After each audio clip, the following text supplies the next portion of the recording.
যাই করি না কেন সেটা যেন সবচেয়ে সুন্দর হয়। You have to make the best out of you, you have to try you level best.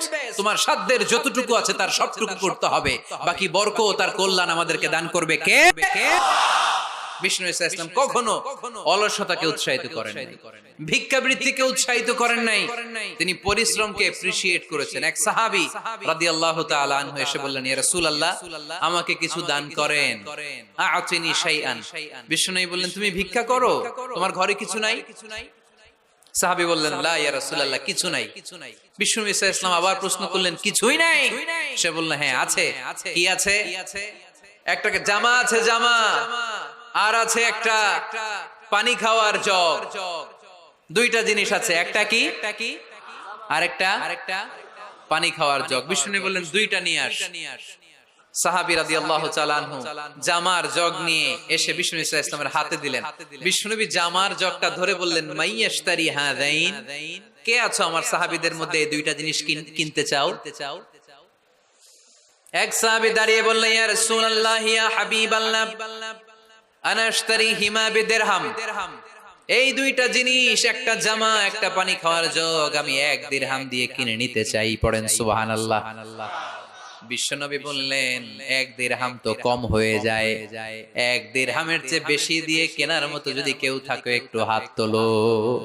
মাইয়াজিদু আলা যালিক, এর চেয়ে বেশি দাম দিয়ে কেনার মতো কেউ আছো নাকি?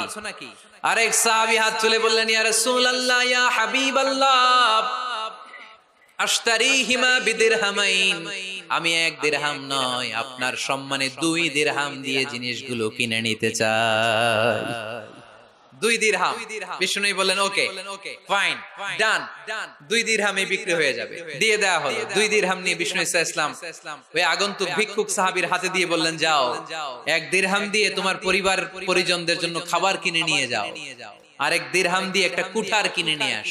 কি কিনে নিয়ে আসো? সবাই বলেন। কুঠার চিনেন আপনারা? কুঠার দিয়ে কি করে?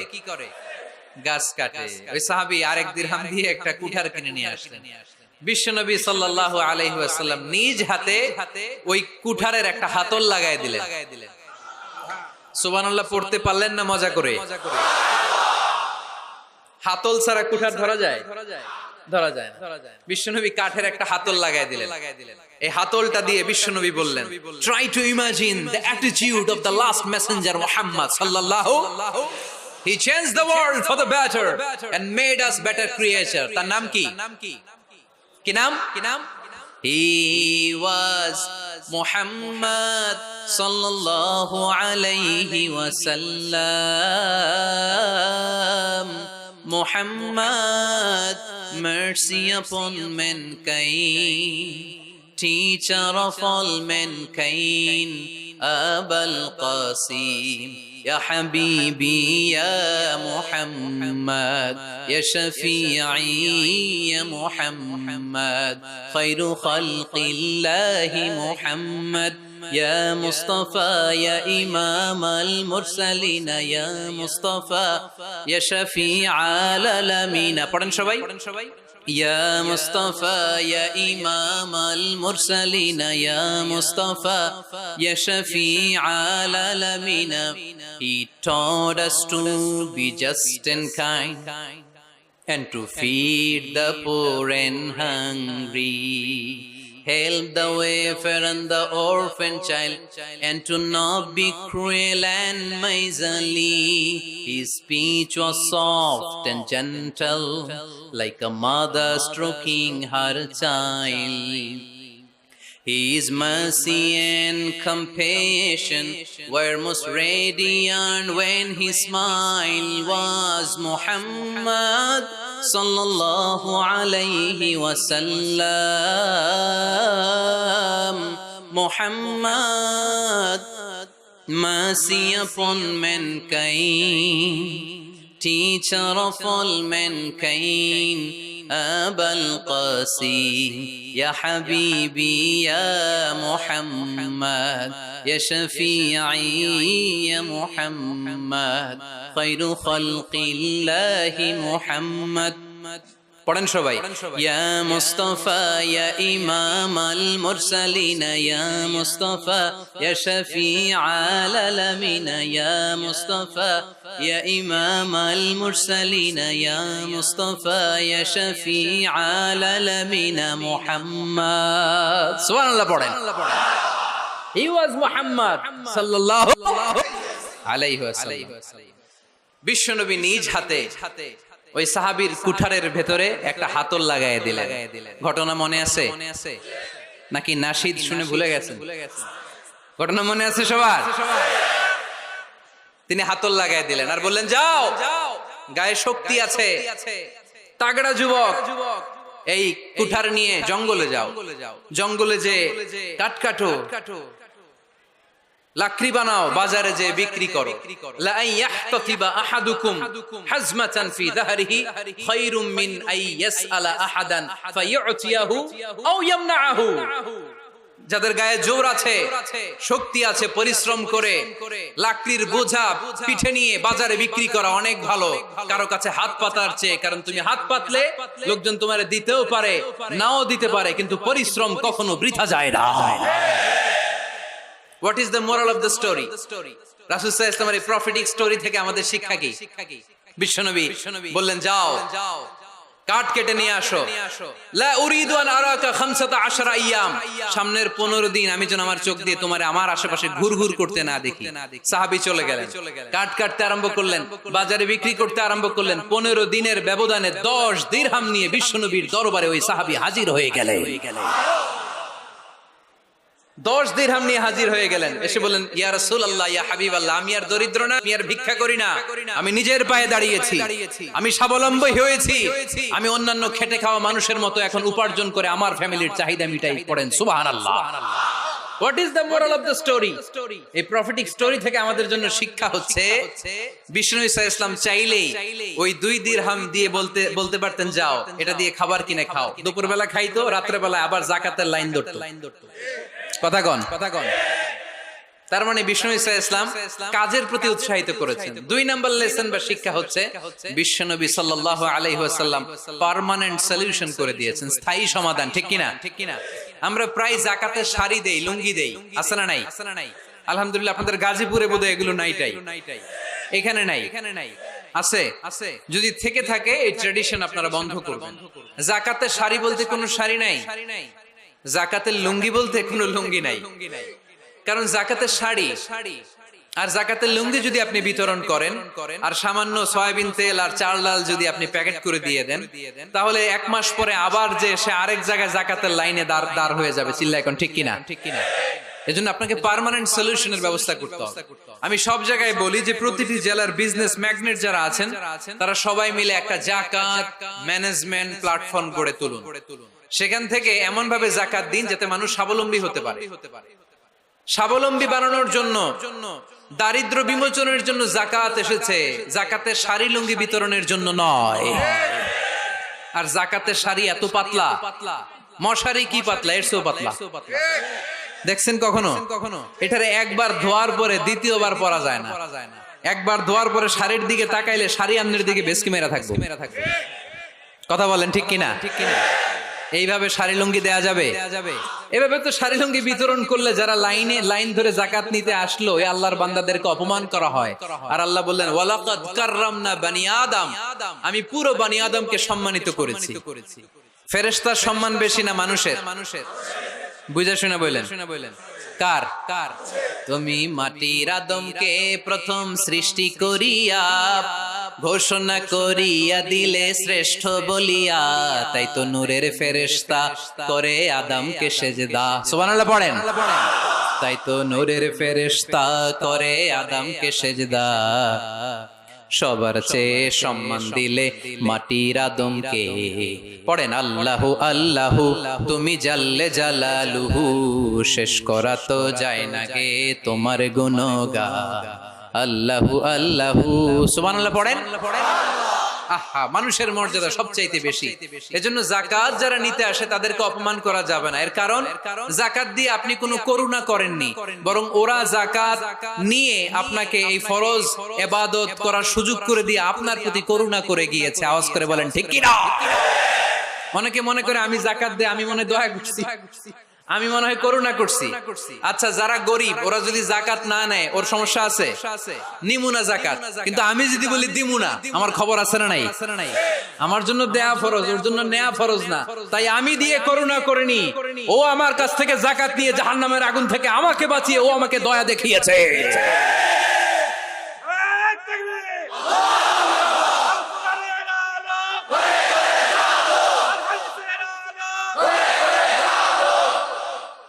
এজন্য যাকাত দারিদ্র্য বিমোচনের জন্য। কিভাবে যাকাত দিবেন?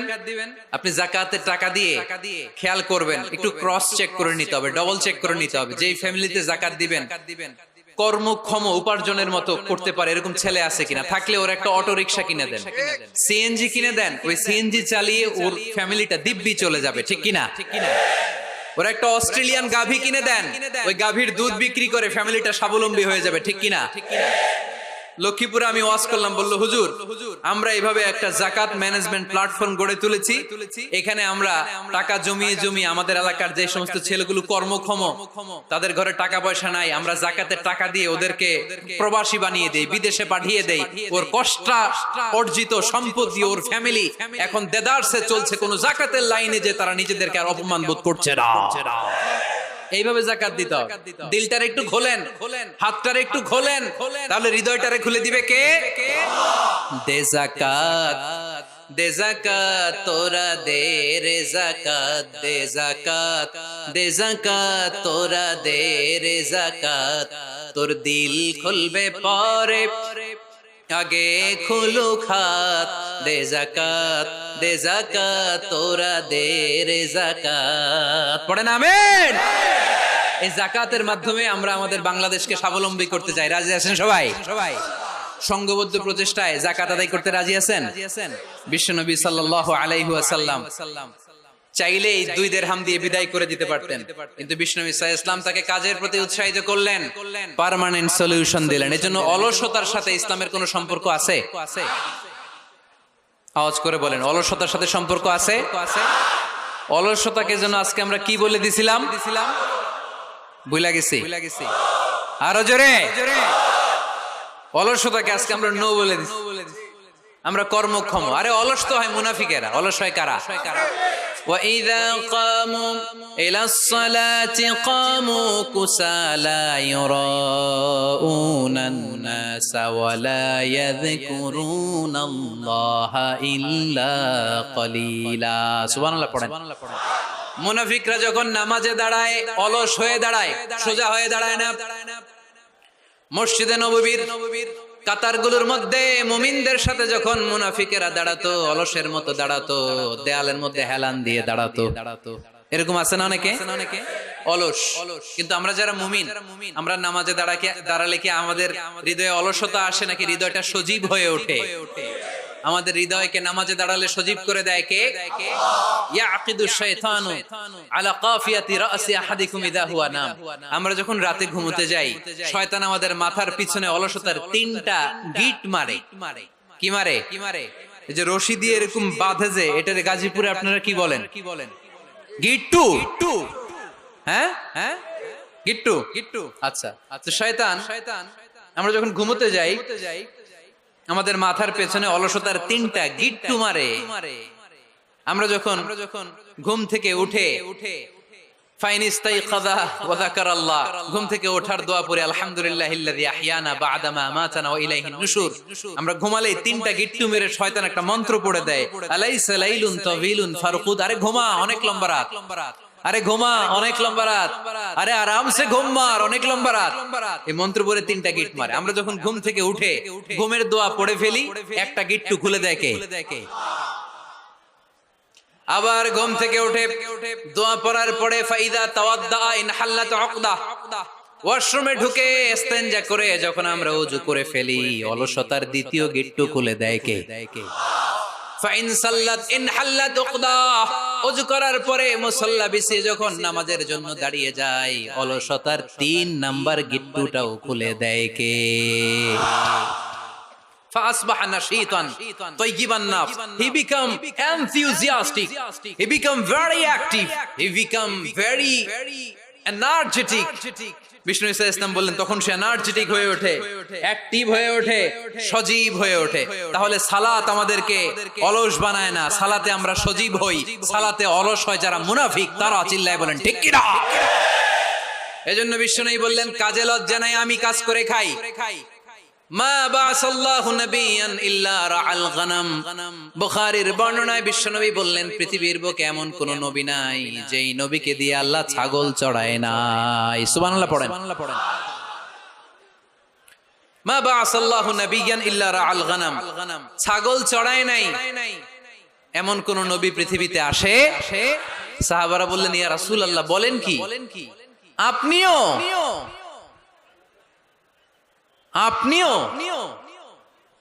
আপনিও ছাগল ছড়িয়েছেন? বিষ্ণু বললেন নাম, নাম আমিও।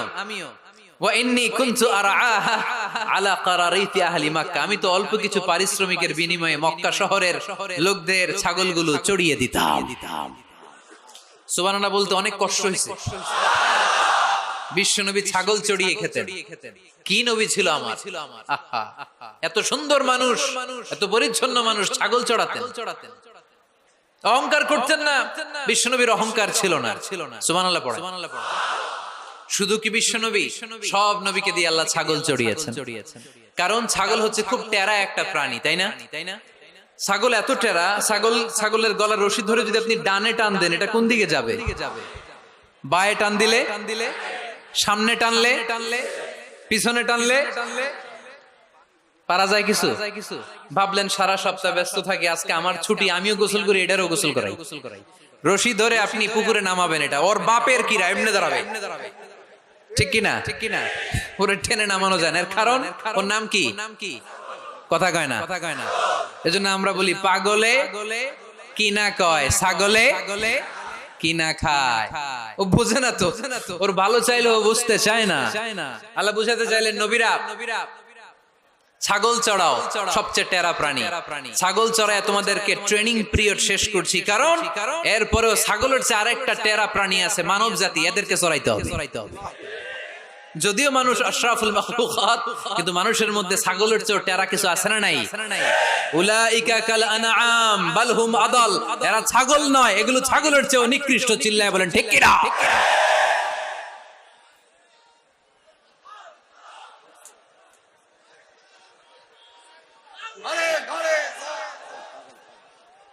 এই এরকম আওয়াজে স্লোগান দিলে চলবে?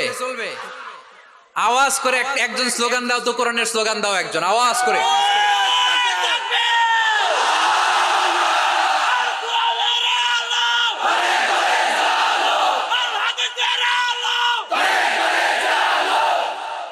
হ্যাঁ এখনো আছে, আওয়াজ তুলে পড়েন লিল্লাহে তাকবীর, লিল্লাহে তাকবীর, লিল্লাহে তাকবীর। সব নবীরা ছাগল চড়িয়েছেন।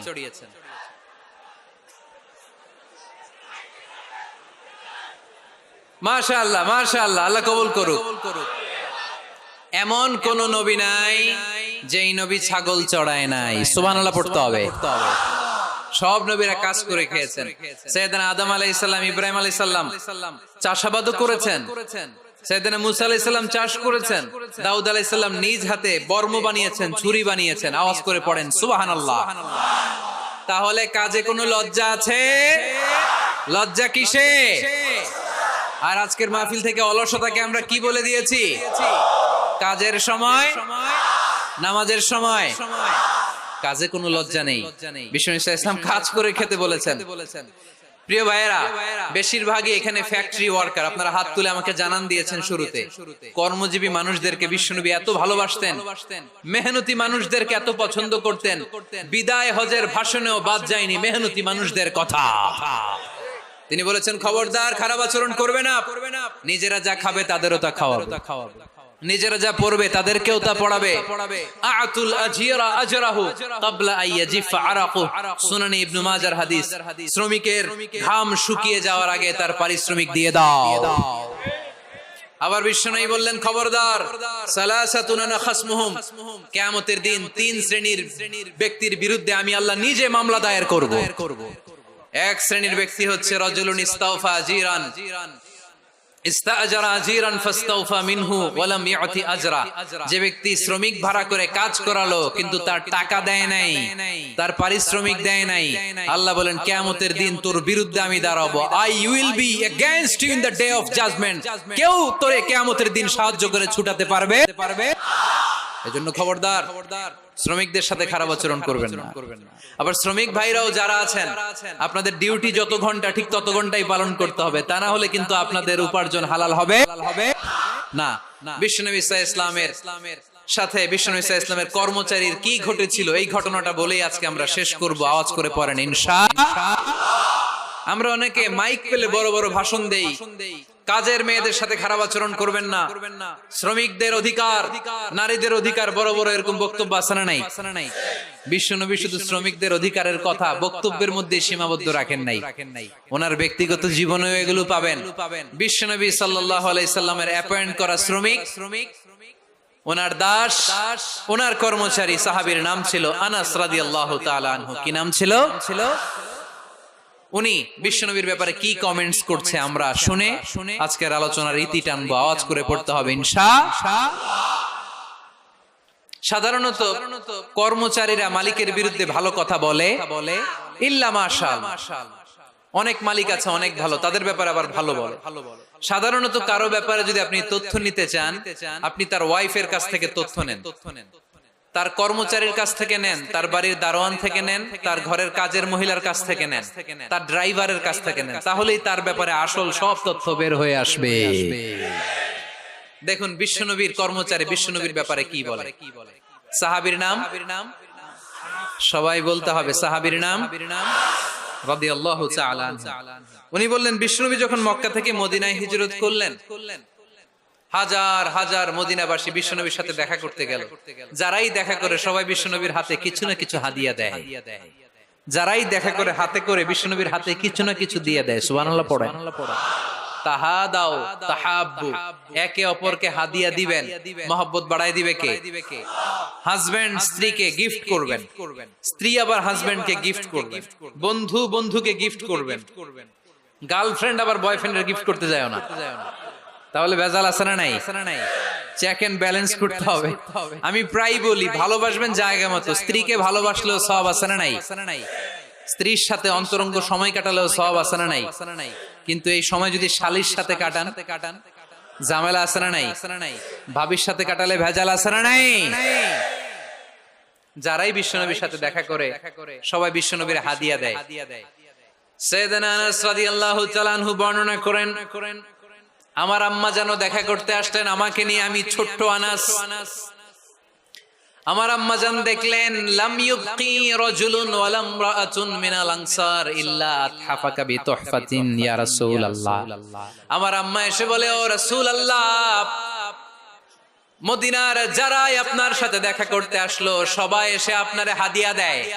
ওয়া ইন্নী লা আকদিরু আলা মা উতহিফুকা বিহি, ও নবী, আমার তেমন কোনো সাধ্য নাই যে আমি আপনারে হাদিয়া দেব, আমার কাছে কোনো টাকা পয়সা নাই। ছোট্ট ছেলে আনাস রে নিয়ে এসে বলল, ইয়া রাসূলুল্লাহ, মদিনার সব লোকের আপনার সাথে দেখা করে আর হাদিয়া দেয়, আমি গরিব মানুষ, আমি আপনারে কি হাদিয়া দেব গো নবী? আমার তো হাদিয়া দেওয়ার মতো কিচ্ছু নাই, ইল্লা ইবনি হাদা, আমার নাড়ছেড়া ধন, আমার কলিজার টুকরা সন্তান এই আনাস ছাড়া আমি আমার কলিজার টুকরা সন্তান আনাস রেই আপনারে হাদিয়া দিয়ে দিলাম। খুদ হাদা ইয়া রাসূলুল্লাহ, আমার সন্তান আনাসকে আপনি নেন, ইয়াখদুমুক মা বাদালাক, সে যদ্দুর পারে আপনারে খেদমত করবে। সাইয়েদনা আনাস বলেন সেদিন থেকে আমি বিশ্বনবীর খাদেম। কি আর খেদমত করব, নবীর মেসওয়াক এনে দেই, জামা এনে দেই। 10 বছর খেদমত করার পরে বিশ্বনবীর খাদেমের মুখে শুনুন বিশ্বনবী কেমন আচরণ করতেন সাইয়েদনা আনাস রাদিয়াল্লাহু তাআলা আনহুর সাথে। সাইয়েদনা আনাস বলেন খাদিমতু রাসূলুল্লাহি 10 সিনিন, 10টি বছর আমি আমার বিশ্বনবীর পেয়ারা নবীর খেদমত করলাম। ফামা দারাবানি, একদিনের জন্য বিশ্বনবী আমার গায়ে হাত তোলে নাই, পড়েন সুবহানাল্লাহ। ওমা সাব্বানি, একদিনের জন্য আমার গালি দেয় নাই, বকা দেয় নাই। ওমা আবাসা ফি ওয়াজহি, একদিনের জন্য বিশ্বনবী বিরক্তির চেহারা নিয়ে আমার দিকে তাকায় নাই, ভ্রু কুচকে এরকম আমার দিকে তাকায় নাই। আমরা রেগে গেলে বিরক্ত হলে কি করি? আমাদের ভ্রুগুলো কুচকে যায়। আনাস রাদিয়াল্লাহু তাআলা আনহু বললেন একদিনের জন্য আমারে পিট্টি দেয়া তো দূরের কথা, আমাকে পিটানি দেয়া তো দূরের কথা, আমাকে মারে নাই, আমাকে গালি দেয় নাই, কোনদিন আমার দিকে বিরক্তির সাথে তাকায় নাই। ওয়ালা ক্বালা লি লিমা সানাআতা ওয়ালা লিমা লা সানাআতা, কোনদিন এও বলে নাই আনাস এটা কেন করলা, ওইটা কেন করো নাই। চিৎকার করে পড়েন সুবহানাল্লাহ। এজন্য বিশ্ব নবীর মতো আমাদেরকে আমাদের শ্রমিকদের সাথে, অধীনস্থ কর্মচারীদের সাথে আচরণ করতে হবে। রাজি আছি তো সবাই? ইন্তেকালের আগে বিশ্বনবী সাল্লাল্লাহু আলাইহি সাল্লাম দুইটা কথা বললেন। কয়টা? এক নম্বরে বিশ্বনবী সাল্লাল্লাহু আলাইহি সাল্লাম বললেন আসসালাত, আসসালাত, নামাজ, নামাজ, উম্মতেরা নামাজ, নামাজ ছেড়ে দিও না। দুই নম্বরে বিশ্বনবী বললেন ওয়ামা মালাকাত আইমানুকুম, খবরদার অধীনস্থ কর্মচারীদের সাথে খারাপ আচরণ করো না।